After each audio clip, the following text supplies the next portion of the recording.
Hello everyone.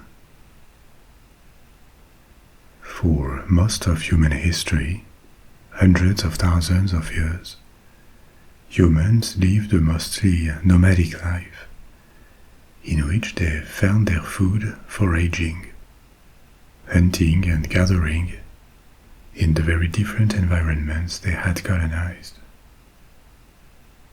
And they lived without fixed shelters, in the open or in trees, or in temporary light huts, sometimes in caves. But about 10 to 12,000 years ago, this suddenly changed. In a relatively short period of a few thousand years, different human societies in Eurasia, in Africa, in America, transitioned to a completely different lifestyle, one based on agriculture, the domestication of plants into crops and animals, and a sedentary life with fixed settlements. This transition may be the most important step in human history toward the development of civilization. Agriculture became the base of human subsistence, and the productivity gains that came with it allowed the appearance of food surpluses, which meant that these societies could sustain people not working in food production, or larger populations. They could trade more than they did before. They could start a process of accelerated technical discoveries, led by craftsmen and later scholars. At the same time, their political organizations and their economies were deeply transformed by this new order. The first towns, then the first cities could appear, followed by the first states. The ownership of assets, of productive assets, began to exist with all the consequences this brought on human societies. And these are just a few aspects of this revolution. A radical change that is also called the Neolithic Revolution, or agricultural revolution. And this is the story I will tell you about tonight. Why this transition? How did it happen? And what were the consequences? This is a vast topic, and we have a lot to discuss. So please, make yourself comfortable and just let me do the work. I will guide you through this exploration journey. If you fall asleep, there are timestamps to return later, where you left. And before we begin, I invite you to support this channel on Patreon, where you can listen to everything ads-free, and with or without background sound effects. You can download all episodes in various formats too, or have a say on future episodes. For example, this one, and then the next one, which will be about Attila and the Huns, and the one after about cats, were all chosen by patrons. So, if you like this channel, you are very welcome to join me on Patreon. It costs whatever you want, starting from $1, £1, or €1. And there's a link in the description and the first comment pinned under the video. Finally, I also invite you to check out the podcasts we produce with Olimpia, Lights Out Library in English, and La Biblioteca de los Sueños in Spanish, which both consists of my stories, edited and retold by her. Lights Out Library keeps doing really well on podcast platforms. It is now near its first million downloads, and it has found its own audience, which was the goal, so we are really pleased with it. You are very welcome to try these 2 podcasts out if you wish. And now, take a deep breath. Let the tension go in your limbs, and also gently release it in your shoulders. And let's get started.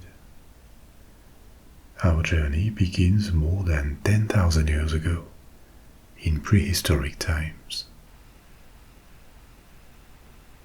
The geological period we live in is called the Holocene, and it began around 12,000 years ago, after the previous period, called the Pleistocene, better known as the Ice Age, a period of 2.5 million years, during which the genus Homo, the group of species we belong to, this genus diversified and colonized Earth. Different species of Homo populated Earth. They were given names like Homo erectus, Homo habilis, Homo neanderthalensis more recently, and more. The family tree of the genus is still in the works. It has changed a lot in the past 40-50 years with new discoveries. And if you are interested in hearing more about this, you can go to the episode I made about the Ice Age, the Pleistocene, that summarizes the current state of understanding of our origins, from the first representatives of Homo to the species we belong to, Homo sapiens, that ended replacing all others and became the dominant species on Earth. Prehistory began in the Pleistocene, and as you know, the characteristics that differentiated Homo sapiens from their predecessors, apart from physical differences, were various cultural traits that included the systematic use of tools made of various materials, wood, bone, or stone. Homo sapiens was not the first species of Homo to use tools, and various animal species also use tools occasionally. But what makes a major difference is the variety and, over time, the improvement of these tools, together with the species intelligence, in the sense that it had a capacity to adapt, to conceptualize, to express through language or art forms, and also a high capacity to transmit information, knowledge, to new generations. New individuals of the species are educated. They receive a legacy that becomes part of who they are, a legacy to which they can keep adding and then transmit it to their offspring. We are beings of culture, on a level that no other species on Earth can compare to. And we were already beings of culture long before the appearance of agriculture and sedentary life.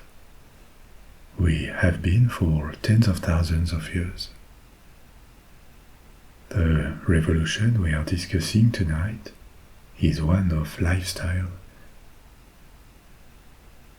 Before it began, for hundreds of thousands of years, humanity had lived from foraging in nature. Prehistoric humans were constantly on the look for prey to hunt and plants to gather. Hence the term hunting and gathering, which is used to describe the existence of prehistoric men. Oftentimes, the existence of hunters and gatherers was a very mobile one, certainly out of necessity. Staying all the time in the same place could quickly exhaust food resources, whereas traveling, possibly following preys that also migrated along the year, was more sustainable when it came to food procurement. These hunters and gatherers lived in small groups, based on prehistoric archaeological records, probably a few dozens at most, forming tribes. And because the world was scarcely populated, they probably rarely encountered other humans. So for hundreds of thousands of years, this was what life was like for humanity. And the population only grew very slowly, because mortality was high, and the conditions of comfort or hygiene were really rough. However, archaeology suggests that the diet of these prehistoric men was relatively well balanced, and they didn't starve.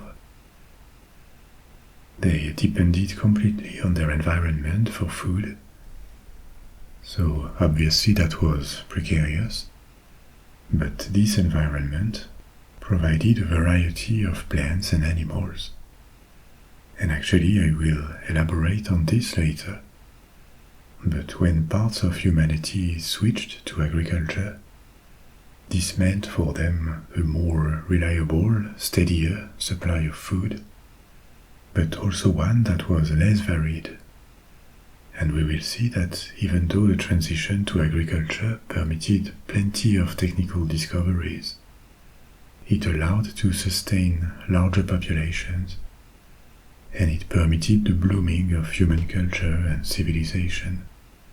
But it also had negative consequences, starting with health, due to less variety of nutrients, or due to the proliferation of pests like rodents or insects, or bacteria and viruses.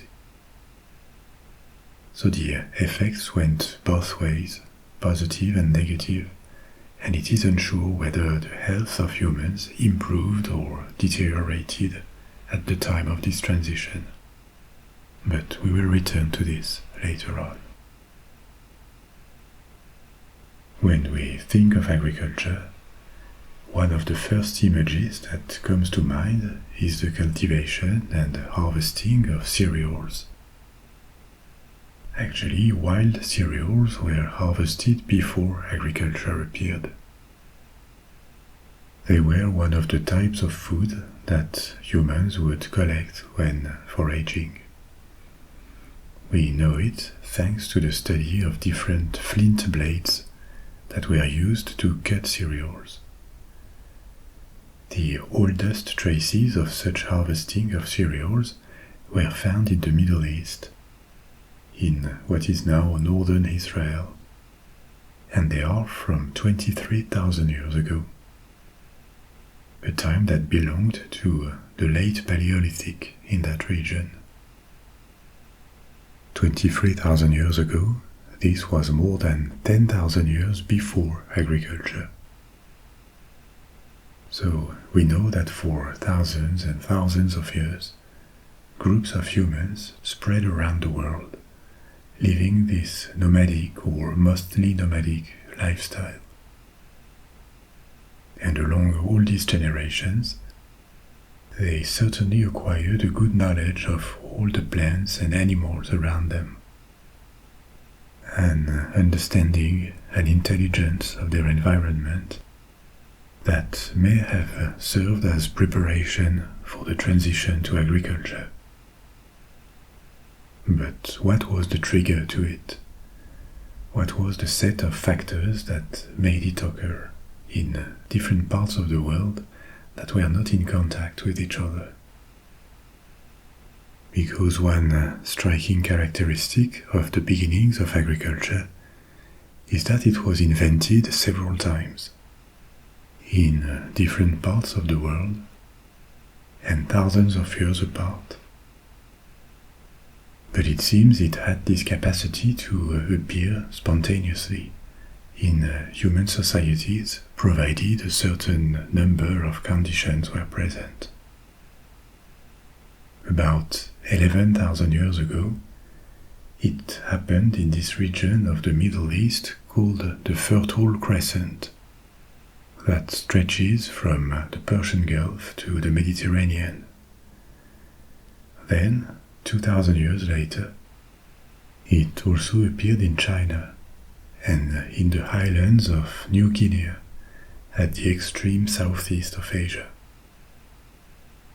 4,000 years later, agriculture began in Mexico and in the north of South America, which were not connected at all with China or the Middle East. About at the same time, it also popped up in 3 different places of Sub-Saharian Africa that were not connected between them. These 3 regions being Ethiopia, the Sahel region, and West Africa. So it seems this invention of agriculture kept happening several times in different corners of the world. Why is that?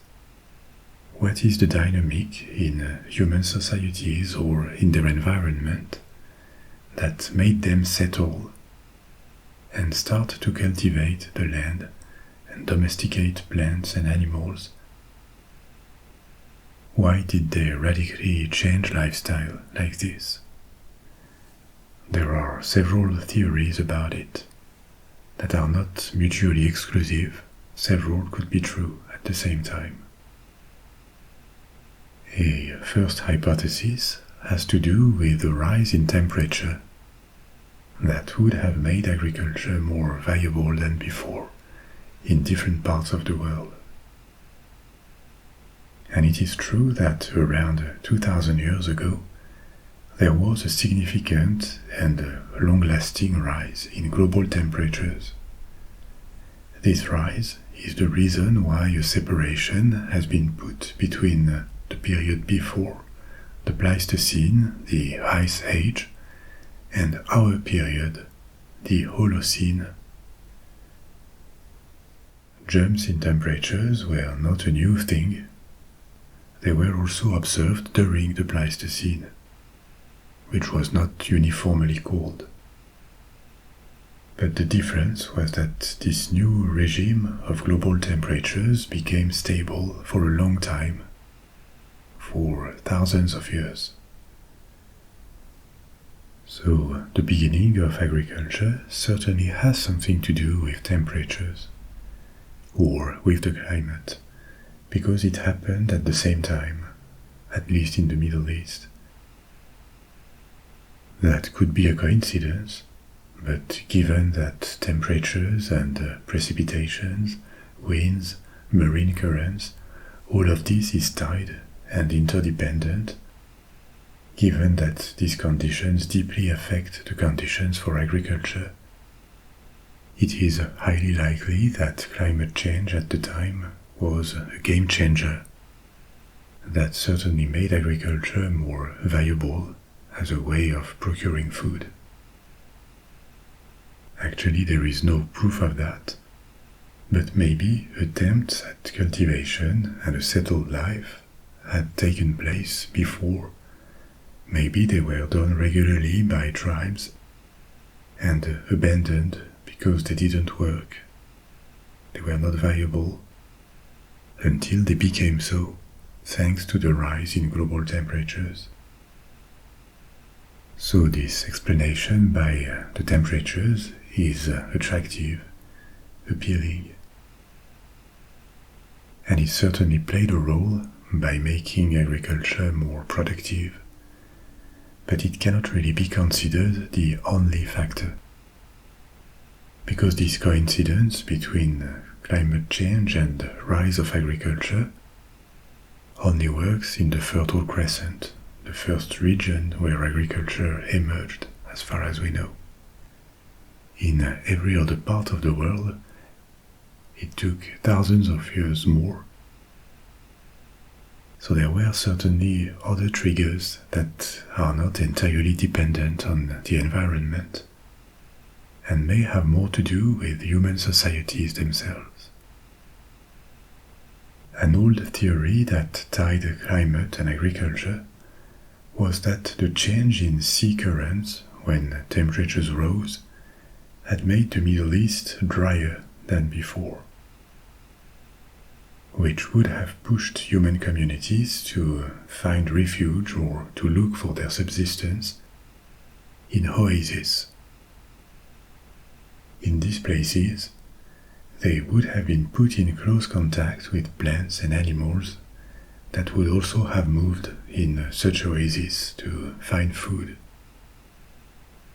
And this would have at the same time discouraged the nomadic lifestyle, since everything was now close at hand in the oasis, and facilitated the domestication of plants and animals. This theory was elaborated more than a century ago, and for some time this was seen as a solid hypothesis. But not anymore, because it appeared that its premises were most probably wrong, based on approximative climate science. The regions of the Fertile Crescent did not become drier 12,000 years ago. They became wetter. And so the whole desertification theory, with oases concentrating plants, animals, and human life, no longer made sense. It fell apart. So what could be the more cultural or human-impulsed causes of the transition to agriculture? There are hypotheses for this too.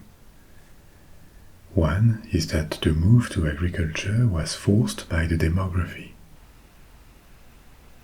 I told you before that the prehistoric nomadic lifestyle was rough, but it worked. And apart from collapses that could be provoked by big disasters like massive volcanic eruptions and a subsequent drop in world temperatures, for example, humankind tended to expand, to multiply, and colonize new regions of the world. It was slow, but there was demographic growth to some extent. If you add to this a rise in temperatures that made food more abundant, and the climate of many regions milder, more comfortable to humans, you probably had an accelerated demographic growth, a little demographic boom in some regions of the world at least. And this could be a trigger, because nomadic life and hunting and gathering only work when human groups are relatively small and have a lot of space to travel around. When the groups become larger and are constantly bumping on other groups, it stops working. They need to procure food on a smaller area and stay where they are. This could have been a major incentive to stay put and to start to exploit the land in a more intensive way than before, including the domestication of plants to grow them. One thing that deserves to be mentioned, though, is that we cannot be sure the domestication of plants and animals took place at the same time. A few bones that could possibly come from domesticated animals were found on archaeological sites where humans lived, and were dated to a few thousand years before the introduction of agriculture. So, domesticating plants and animals are two different processes that did not necessarily happen exactly at the same time. If the transition was driven by the demography, in regions that became more crowded than before, it is possible that it happened also smoothly rather than abruptly. It is possible, and many nomadic groups do it, to travel with domesticated animals, with herds. It was also possible to plant seeds somewhere and keep traveling on a fixed route, a loop, meaning you would come back to the place where you planted a few months later, and you could harvest what you had planted. It only works with plants that grow by themselves, without any irrigation or care, but it is possible with fruit trees or wild roots, for example. Another hypothesis that derives from demographic growth has to do with power dynamics that would have made agriculture necessary. What does it mean? When a group, a tribe, is very small, interpersonal interactions are quite intense, and no official or complex hierarchy is necessary. Power within this group appears or changes hands rather organically. But when the group becomes bigger and bigger, these direct interactions between its members decrease out of necessity. People know each other less, and this means authority has to be asserted in new ways by those who claim power, a commanding position. But how do you exert dominance, authority, in a group in which not everyone knows you well? These type of questions are at the very basis of any political organization. You can reign by terrorizing everyone, but this is unstable and quite dangerous. A more peaceful, and in many cases a more efficient way to assert power is to become a caretaker, someone who generates voluntary adhesion.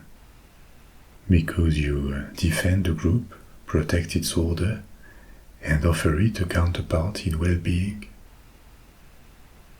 You need your displays of power to be visible and obvious to reach everyone in this larger group.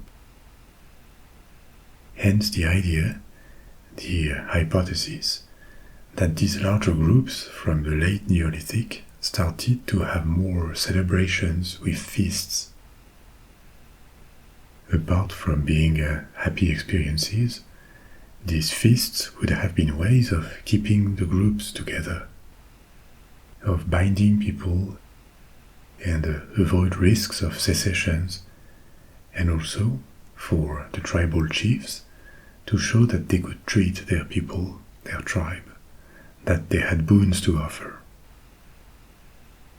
And feasts, ostentatious displays of abundance, are things that require a large quantity and a certain variety of foods. That can be a problem for a nomadic group. This is hard to pull out for nomads who travel. They carry limited quantities of food with them, and they cannot really plan ahead what they will eat a few days later. Agriculture, in contrast, with harvests and animals that can be eaten whenever required, are in that sense much better adapted to a group that celebrates things by feasting. And so the change of lifestyle could be a way to adapt to the political needs of larger groups of humans, larger societies, that could otherwise no longer have been able to maintain their coherence if they had kept traveling. And the choice to settle and cultivate the land, in that case, would have corresponded to a social and political need. This sounds intellectually plausible, but it will most probably always stay theoretical, because it cannot be proven. So, as you see, the possible reasons for this transition are various. And even though it is hard to say which factors played more than others, it is likely that the agricultural revolution was the product of an interaction between an environment that had become more favorable with the warming of the Holocene and the organizational needs or the aspirations of human groups. This evolution was probably unavoidable in these circumstances because it kept happening in different parts of the world that were not connected. As we saw, first in the Fertile Crescent, and then in New Guinea, in China, in Mesoamerica, in Sub-Saharian Africa. And each of these regions were starting points from which agriculture radiated, without fully eliminating nomadism, of course. But the pure hunting and gathering lifestyle became almost extinct along the following millennia. Even nomads started to travel with herds, domesticated animals, which is a form of agriculture. Obviously, these different regions of emergence of agriculture had different plants and animals available, different climates, and the development and diffusion of agriculture took different paths. So let's review these differences, starting with the oldest agricultural region, the Levant. We would recognize the plants cultivated in the first fields of the Fertile Crescent. They would be familiar to us, but they would also look archaic, with smaller seed and overall less to eat per grain or per vegetable than we are used to. The cereals that were domesticated in this region include wheat and barley, as well as different legumes like lentils, peas and chickpeas. The process of selection is almost inseparable from agriculture, because you plant what grows well and what you want to eat. So wild cereals that had very small seeds were discarded. So were plants that had a bitter taste or were hard to cook. From one year or one season to the next, farmers spontaneously selected what they wished to sow. And so, even without thinking much about it, the selection that will lead to modern grains and vegetables began with agriculture. The same with animals. They were kept and they were chosen for reproduction based on how useful they were. For their work, like in the case of dogs or draught animals, or for their meat, or for the sub-products of their domestication, like milk or wool. This is another aspect we will return to later. It seems that farming spread to Europe from the Levant, and it took a few thousand years, but around 6,000 to 7,000 years ago, farming had reached Greece. 6,000 years ago, it had spread to the rest of the Balkans and Italy.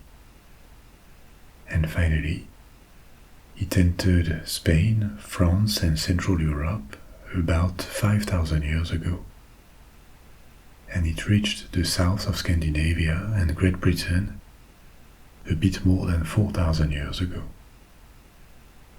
It is believed that European agriculture came from the Levant because of the species of plants and animals. The ones that were cultivated from Portugal to Poland happened to be the ones that were domesticated in the Middle East. And this is confirmed by genetic data. It suggests that no domestication of animals happened independently in Western Europe during the Neolithic. All domestic animals were introduced from the Middle East. This introduction was slow. It took 2,500 years to travel from Greece to Denmark or Britain. And we don't exactly know if the spread was due to agricultural societies migrating slowly across Europe, or whether their neighbors adopted their techniques and converted to agriculture, or a bit of both maybe. But it appears that in many parts of Europe, for centuries, you had nomadic hunter-gatherers who technically still lived in the Mesolithic, the intermediate period of the Stone Age, living side by side with sedentary agricultural societies that practiced agriculture and were technically more advanced. By more advanced, I mean their tools, which were also made of stone, but more complex and efficient, and the practice of a number of crafts, like pottery or weaving, on a level that was far superior in quantity and quality to the hunter-gatherers. Another birthplace of agriculture that appears to be completely separate is China, where agriculture actually appeared in two different regions, one in the north around the Yellow River and one in the south around the Yangtze. This was 8,000 to 9,000 years ago, about 2,000 years after the Middle East. In the northern region, millet, which remains an important cereal, was first domesticated.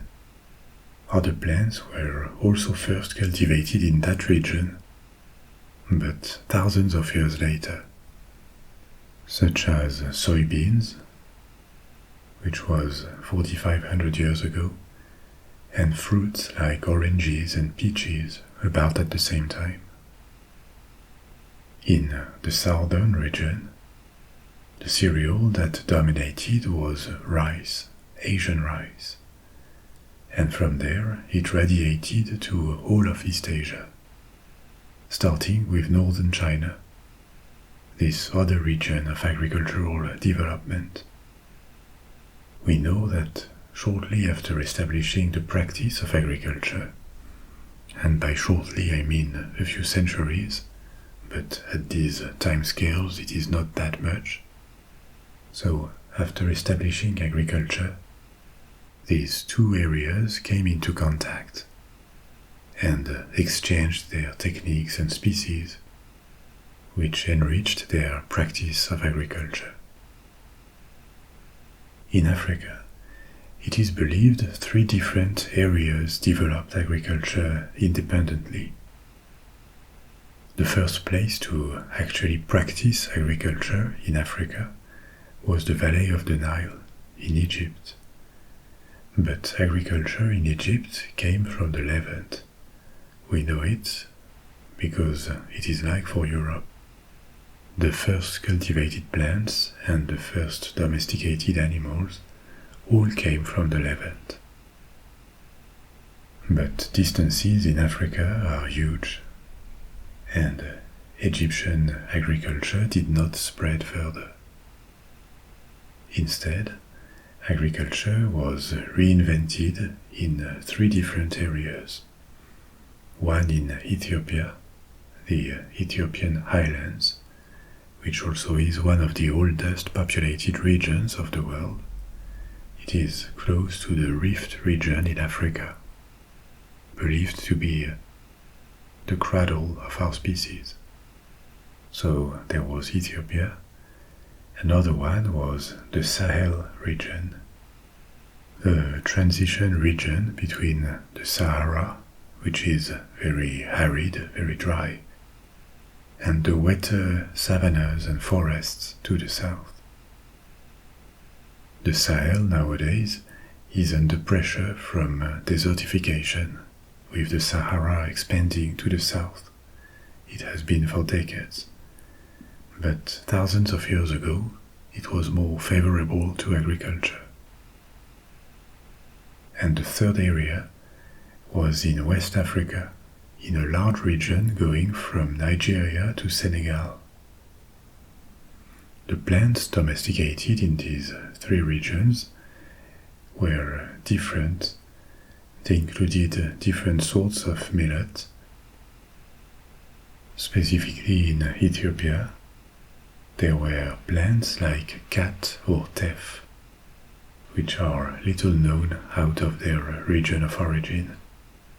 Cat is a flowering plant, and teff is an annual grass that gives edible seeds.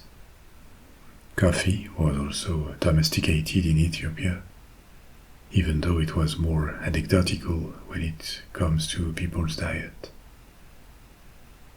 In the Sahel, sorghum was domesticated, an important plant that has edible seeds, and the rest of the plant can be used to feed animals. West Africa had African rice, which is no longer common at all because it was replaced with Asian rice that has higher yields. But historically, mankind domesticated two different species of rice. And the second one, African rice, was cultivated in West Africa. So were, and still are, yams that are a major food source for their starch. Returning to the Far East, I told you that right after the Fertile Crescent, agriculture had appeared in New Guinea, the large island that is east of Indonesia and north of Australia. One of the oldest crops there that could be identified was taro, which is a root vegetable. Yam was also present in New Guinea, and a few thousand years later, these were joined by bananas or sugarcane that were domesticated. Finally, in America, north and south, domesticated crops were very different, which is one of the many elements that support the fact that American human societies were completely cut from Eurasian and African ones for thousands of years. In Mesoamerica, that is to say Central Mexico and Central America, maize, corn, and also beans and squash were selected, whereas in South America it was potatoes and manioc. With these plants, in all regions, there was also the domestication of animals. Some of the earliest include dogs, and this was before farming and possibly even before herding. The oldest traces of dog domestication were found in East Asia, and they date from 15,000 years ago. On top of dogs, the first domesticated species include sheep, goats, pigs, or llamas in South America. Now that we did this little overview of the possible causes and the timeline of the emergence of agriculture around the world, what were the consequences? What did the invention of agriculture change to the way humans lived, socialized, built, or even saw the world around them? What they believed in and how they conceived their place in the world? Because starting to cultivate, turning wild species into allies or animals to be exploited, becoming less dependent on what nature offers every day to an extent, this cannot go without an intellectual, a conceptual revolution too. So let's take these different aspects in order. First, what did agriculture change to human societies? It would be tempting to suppose that agriculture helped or accompanied a demographic boom around the world.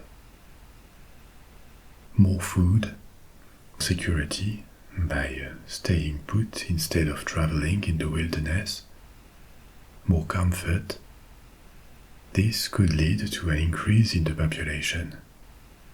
But this is rather counterintuitive. This is not what is observed. Estimates of the world's population from 10,000 years ago have to be taken really cautiously. These are just orders of magnitude derived from estimates of the world's population density based on what nature could provide, and also deductions made from archaeological records.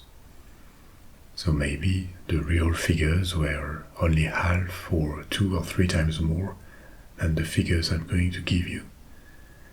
What is relevant here is that no increase in population was observed after the introduction of agriculture. By 10,000 BC, that is to say 12,000 years ago, the world's human population is estimated to have been around 4 million, less than 1,000th of what it is today,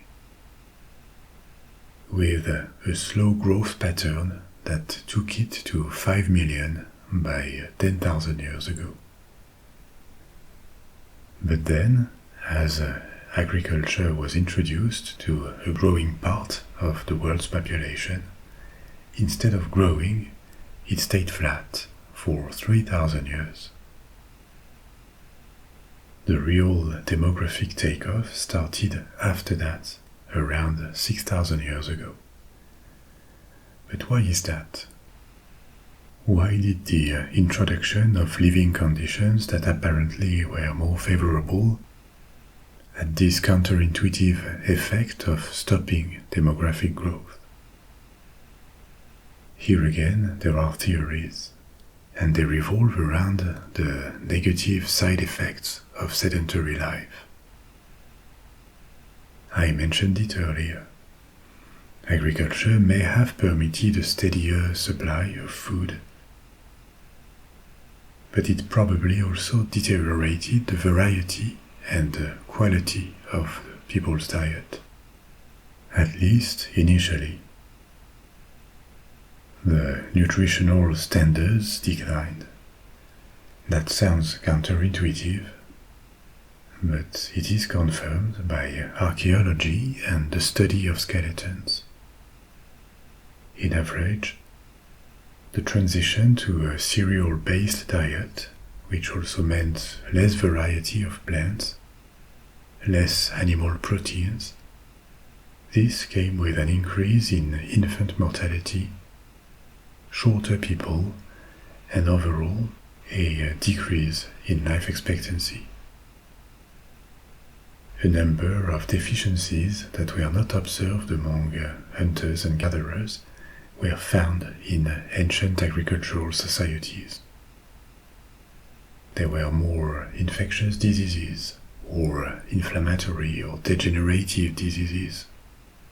possibly favored by too much cereal-based food, and lacks of vitamins or minerals causing pathologies like anemia, and mineral disorders like osteoporosis and teeth problems were also observed. This could be an explanation for the absence of demographic growth along several thousand years.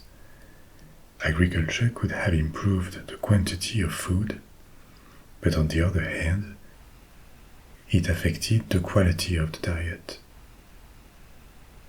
Another unintended consequence of farming could have been the multiplication of pests around human settlements.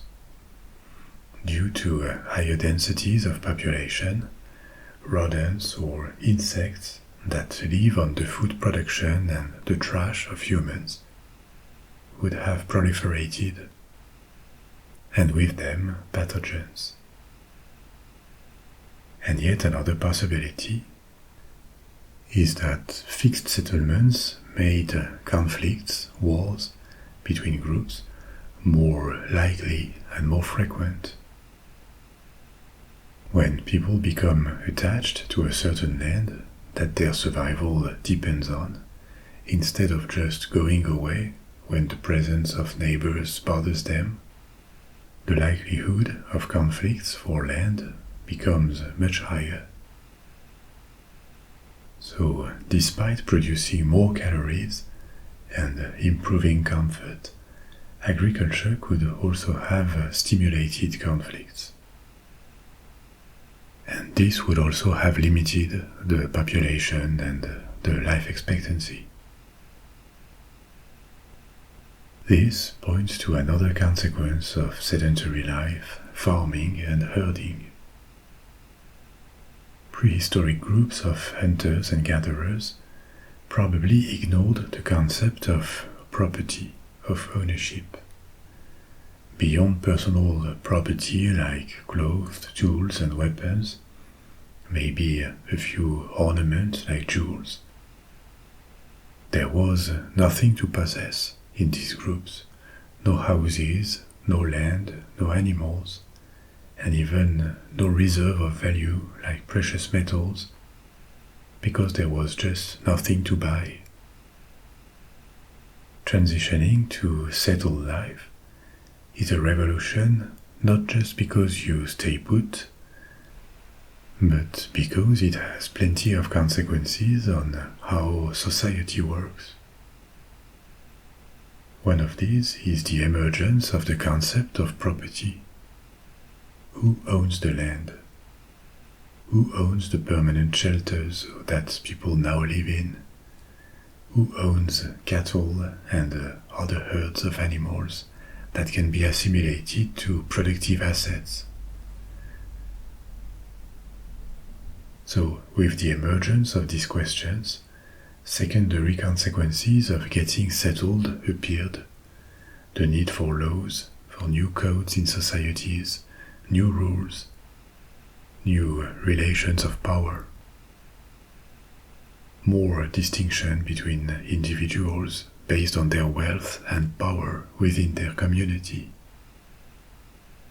In a hunting and gathering tribe, social status may depend on your capacity to contribute to the food supply, on your physical strength, on your fertility, on your craftsmanship maybe. And these remained valuable skills in a settled society. But a new factor of social status became property that could compensate for someone's physical weakness or become an attribute of power. That changed society and turned property into something desirable, be it for status, material security, or comfort. Another social consequence is an increased specialization of people. As we also saw at the beginning, the increased food production was what allowed a minority to do something else that produce food all the time. Craftsmen, priests, warriors, commanders, are people who spend all or part of their time on other things than food production or preparation. And these functions multiplied with settlements, allowing faster technical improvement, discoveries, and also contributed to a completely changed society, with new hierarchies and a more complex organization. These functions existed before, and indeed there was technical progress along prehistory. But the Neolithic Revolution acted as an accelerator, a dramatic one. Another possible consequence of the agricultural revolution is on humans' perception of their relation with nature and their place in the world. What I mean by this is that when you live a nomadic life on the land, just hunting, foraging, you are part of nature and you need to fully adapt to it to survive. You have no control over your environment. This changes just a little bit at first, and then more and more when you settle and start farming or raising domestic animals. Nature is no longer something that you take as it is. It becomes something that you can transform and exploit, at least to an extent. Even today, we are not fully independent from nature, obviously, and climatic or geological disasters can still deeply affect us. But the environments in which most of us live are very artificial or transformed by mankind. By this I mean that we have strongly transformed nature, our houses, our gardens, our cities, or even villages. It is all man-made and controlled. There are elements taken from nature, but very few wilderness. Even in most of the forests where we could go for a walk, some of them almost look like untouched nature, but they are not. There is a reason why we won't stumble upon a wild animal, like a wolf. It is because wild animals have learned to fear us, or because in many places we eliminated them. So, apart from really remote and wild regions, we modified nature, for better or worse. We changed our relation to it by seeing it as something to be transformed, to be exploited, instead of being accepted as it is. To varying degrees, all societies that practiced agriculture and domesticated animals, including native primitive societies, changed their view of nature by doing so. And this certainly facilitated the process of mental separation of humans from their environment. Some scholars have argued that the evolution of beliefs, of religions, in increasingly settled and complex societies, from animism, the belief that there are spirits in every natural thing and phenomenon, to polytheism and later monotheism, with a single god believed to have created humans in his image. This could be an illustration of this evolution of the conception of nature and our distance to it, from humble inhabitants of nature to masters of it. This is another debate, but the point is that agriculture and settlement were probably prerequisites for this intellectual or conceptual revolution to take place. One last example of deep changes brought in by the agricultural revolution could be the multiplication of products that became available to humans, contributing to enrich their material life. When you think about it, as a hunter, animals are interesting essentially for their meat, and to a lesser extent for their skin or their fur, possibly their bones. But you kill them first, and only exploit the carcass of an animal once. In contrast, domestication made a wide range of animal products and services available to humans, elevating their comfort. There was still skin, leather or fur, but now also milk, eggs, wool for clothes, even manure to fertilize fields, or that could be used dry as fuel, and also services like traction for farming, or guarding and assistance in herding, if you think about dogs. These products could be one of the bases of a much more complex material culture, with plenty of new objects, new types of clothing, pieces of armor that could be used. Animal products could also be used as ingredients. With milk, eggs and flour, you have the basis of all pastry and bread making.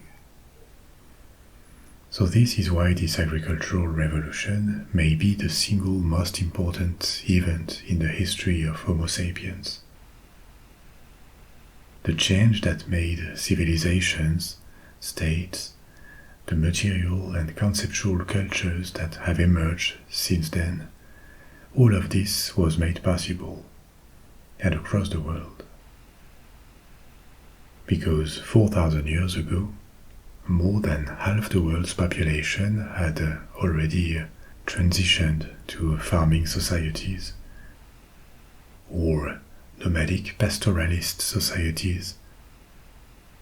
That is to say, nomads traveling and ensuring their subsistence with herds of domesticated animals.